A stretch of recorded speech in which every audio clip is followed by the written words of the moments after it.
All right, let's jump right in. You know, when we think about the origins of Christianity, our minds usually go straight to places like Galilee or Rome, right? But what if I told you that some of its most foundational, most fiery, and frankly most forgotten history was actually forged somewhere else entirely, in Roman North Africa? Yeah, and this isn't some quiet story about missionaries and ancient scrolls. No, this is a story about defiance, about persecution, and about some truly radical new ideas that would literally change the course of history. And really, the whole thing kicks off with this one quote: "Honor to Caesar as Caesar, but fear to God." Wow. I mean, those are the words that just draw a massive line in the sand, aren't they? They were spoken by a group of just ordinary North Africans standing in a courtroom in Carthage, and they perfectly capture this impossible choice they were facing: loyalty to the empire or loyalty to their God. It's a choice that was guaranteed to put them on a direct collision course with Rome. So, let's talk about Africa's first martyrs. See, this isn't the start of some dusty old legend or a myth. The African church, well, it bursts onto the pages of history with an execution. Its origin story, it's not written in ink, it's written in blood. Okay, let's get into the specifics because they're pretty stark. The date is July 17th, 18 CE. You've got 12 people from a little village called Scilly, 7 men, 5 women, and they're standing before the Roman proconsul in Carthage. And get this, the historical sources are crystal clear. These were not immigrants from somewhere else. They were, and I'm quoting here, 100% African. The proconsul gives them 30 days to think it over, to just go back to the official Roman religion. And their response? Basically, in a matter that's straightforward, there's nothing to consider. The sentence, as you can guess, was death by beheading. So, why? Why would they make that choice? Well, to get that, we have to understand the world they lived in. So let's zoom out for a second and take a look at Roman North Africa, which was this incredible Roman melting pot, and believe me, it was anything but simple. Yeah, forget any idea of this being some dusty backwater province. Roman North Africa was literally the breadbasket of the empire. We're talking about a super vibrant, wealthy region home to nearly 7 million people, and they were living in over 500 cities. Carthage itself was so big, it was rivaling Alexandria for the number 2 spot in the whole empire, right behind Rome. This place was an absolute hub of trade, culture, and power. And with all those people came a whole pantheon of beliefs. I mean, it was an incredibly crowded spiritual marketplace. You had your indigenous Berber cults that had been there forever. You had the old Punic gods from Carthage's glory days, like Baal, Hammon, and Tanit. Then you had these trendy Eastern mystery cults from Mithras and Serapis popping up. Of course, the Greek deities were around. And on top of it all, there was the official Roman imperial cult, where you honor the emperor. It was a lot. So you might be wondering, how did this whole thing not just explode into constant religious conflict? Well, the secret sauce was a concept called religious syncretism. It's a fancy term, but the idea is simple. It's all about blending beliefs. So for example, you wouldn't get rid of the popular Punic god Baal-Hamon. No way. You just kind of merge him with a Roman one. He became Saturn of Africa, and everybody was happy. The worship just kept on going. You could always add a new god to your list without having to subtract an old one. It was basically the religious operating system of the entire empire. So, the new faith arrives. And into this very accommodating world of yes and, a world of religious blending, came this new faith that said no, only. And what's really wild is that its arrival wasn't trumpeted by some famous apostle or anything like that, which makes how fast it spread even more remarkable. Yeah, there's no big St. Paul comes to Carthage story here. Christianity seems to arrive, well, organically. It likely just traveled along the bustling trade routes, carried by the everyday people who made the empire tick: merchants, soldiers, immigrants. It just sort of flowed into the great port of Carthage from both Rome and the East, and quietly, almost silently, started to take root. And man, did it take root fast. Listen to this. Less than 20 years after those first martyrs we talked about, a Carthaginian writer named Tertullian makes this absolutely astonishing boast. He says, "We are but of yesterday, and we have filled every place among you, cities, islands, fortresses, towns, the very camp, palace, senate, forum." Now look, was he exaggerating a little for effect? Yeah, probably. But he was writing this to his pagan neighbors. They could literally look out their windows and see if he was lying. He couldn't have gotten away with a total fabrication. The growth was real, and to the Romans, it must have been shocking.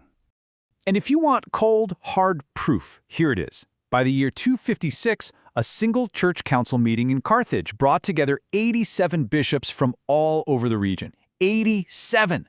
And you have to understand, that number doesn't just mean 87 guys. Each one of those bishops represented an entire established, organized Christian community somewhere in North Africa. This was no longer some fringe cult. This was a network. Which brings us to the collision course with Rome. We have to ask the big question here. In an empire that was packed with different religions, why was this one so different? Why was it seen as so uniquely threatening to the Roman way of life? What set it on a collision course with the powers that be? Well, you can really see the fundamental divide when you put them side by side. On one hand, you have the Roman way. It's polytheistic, lots of gods. Religion is a public thing, a civic duty. You do the rituals to keep the gods happy and the state secure. It's super accommodating. But then you have the Christian way. Monotheistic, one God, and it's all about personal conviction, not just public ritual. It's separatist, exclusive. You couldn't just add Jesus to the pantheon like you could with Saturn of Africa. It was a completely different operating system. And this wasn't just some abstract theological debate. Oh no, this had huge real-world consequences. Think about it. If you're a faithful Christian, you can't go to the public festivals. You can't go to the gladiator games. You can't even go to a town council meeting. Why? Because every single one of those events kicked off with a sacrifice to the pagan gods. So they were forced to basically withdraw from public life. And to their Roman neighbors, that made them look suspicious, antisocial, maybe even subversive. And that kind of social friction, well, it quickly curdled into open hostility. Tertullian explains it perfectly. He says anytime anything went wrong, if the Tiber River flooded, if there was an earthquake, a famine, a plague, boom, the Christians became the easy scapegoats. The thinking was their impiety, their refusal to honor the gods, had made the gods angry and brought disaster on everyone. And soon, the cry in the streets was, "Away with the Christians to the lion." And in the year 203, in the arena at Carthage, that cry was answered. This is where we get the incredible story of Perpetua and Felicitas. Now, Perpetua, she was a 22-year-old noblewoman. Well-educated, a new mother, had everything going for her. And Felicitas, she was Perpetua's slave. I mean, in the eyes of Roman society, they were worlds apart.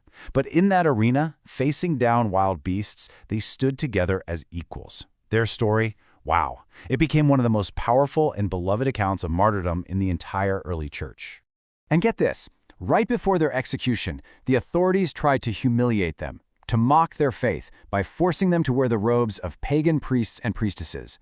And the response is just incredible.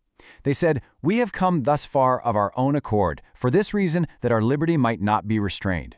You see what they're doing? They're claiming a whole new kind of freedom, an inner liberty that not even the Roman Empire, with all its power, could touch.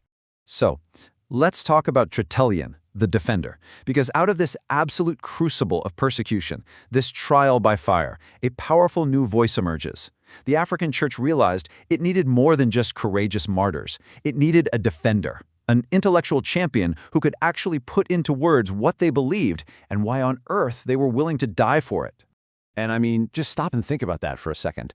How do you defend a forbidden religion? Seriously, how?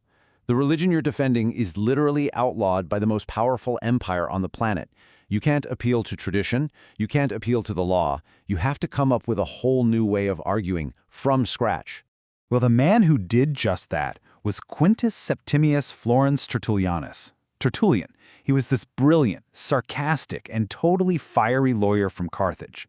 This guy was an absolute master of Roman law and rhetoric, and when he converted, he turned all of that intellectual firepower into defending his new faith. He basically becomes the first great theologian to write in Latin.